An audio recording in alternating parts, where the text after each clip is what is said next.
जय श्री कृष्णा। आज की कहानी भगवान का धन्यवाद और पैसों से भरी थैली की है।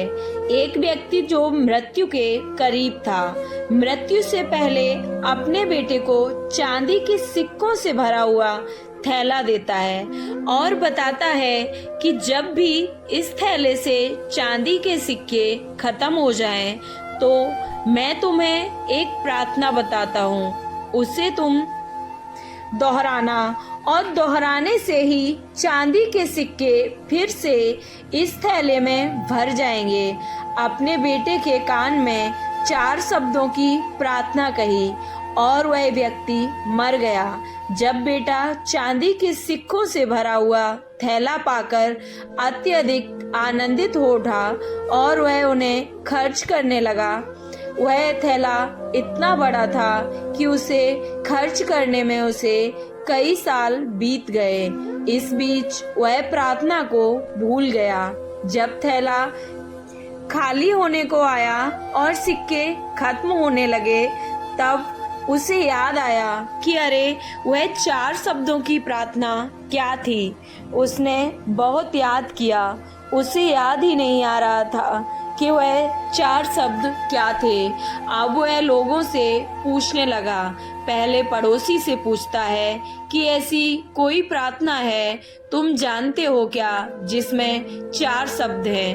पड़ोसी ने कहा, हाँ, एक 4 शब्दों की प्रार्थना मुझे मालूम है, ईश्वर मेरी मदद करो।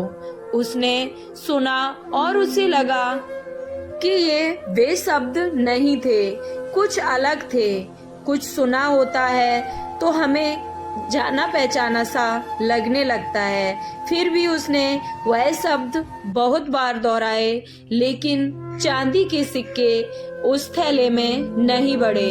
तो वह बहुत दुखी हुआ और फिर से सोचने लगा कि अब उसे क्या करना चाहिए। फिर उसे एक दिन एक ब्राह्मण मिला। उन्होंने बताया कि ईश्वर तुम महान हो, ये 4 शब्दों की प्रार्थना हो सकती है, मगर उस व्यक्ति के इस प्रार्थना को भी दोहराने पर वह थैला खाली ही रहा। वह एक धनिक से मिला। उसने कहा, ईश्वर मुझे धन दो। यह प्रार्थना भी कारगर साबित नहीं हुई।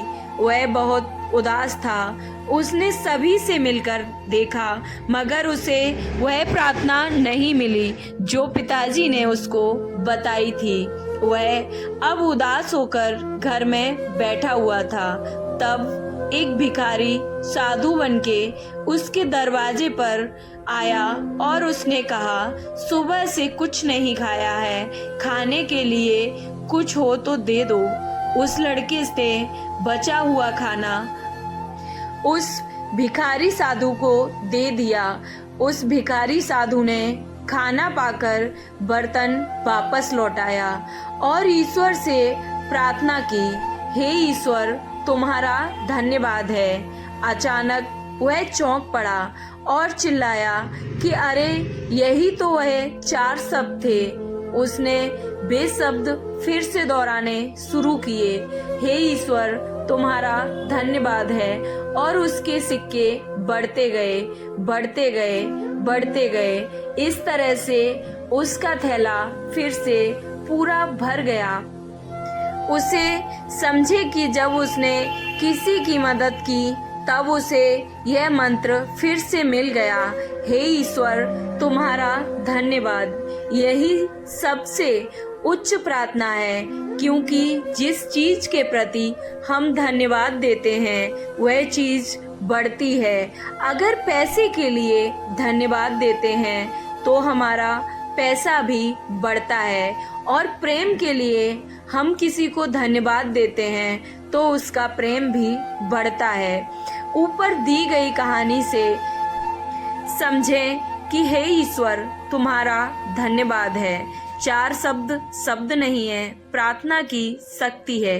अगर ये 4 शब्द दोहराना किसी के लिए कठिन है तो इसे 3 शब्दों में कह सकते हैं, ईश्वर तुम्हारा धन्यवाद। ये 3 शब्द भी ज्यादा लग रहे हों तो शब्द कहें, ईश्वर धन्यवाद और दो शब्द भी ज़्यादा लग रहे हों तो सिर्फ एक शब्द ही कह सकते हैं, धन्यवाद। आइए हम सब मिलकर एक साथ धन्यवाद दें उस परम पिता परमेश्वर को, उस ईश्वर को जिसने हमें मनुष्य जन्म दिया और उसमें दी दो बातें, पहली सांस का चलना, दूसरी सत्य की प्यास। और यही प्यास हमें खोजी से भक्त बनाएगी। भक्ति और प्रार्थना से होगा आनंद, परमानंद, तेज आनंद। तो आइए उस परम पिता परमेश्वर को धन्यवाद दें। और अगर आपको कहानी अच्छी लगी तो एक बार प्यार से जय श्री कृष्णा कमेंट बॉक्स में ज़रूर लिखें और वीडियो को लाइक, चैनल को सब्सक्राइब करना ना भूलें।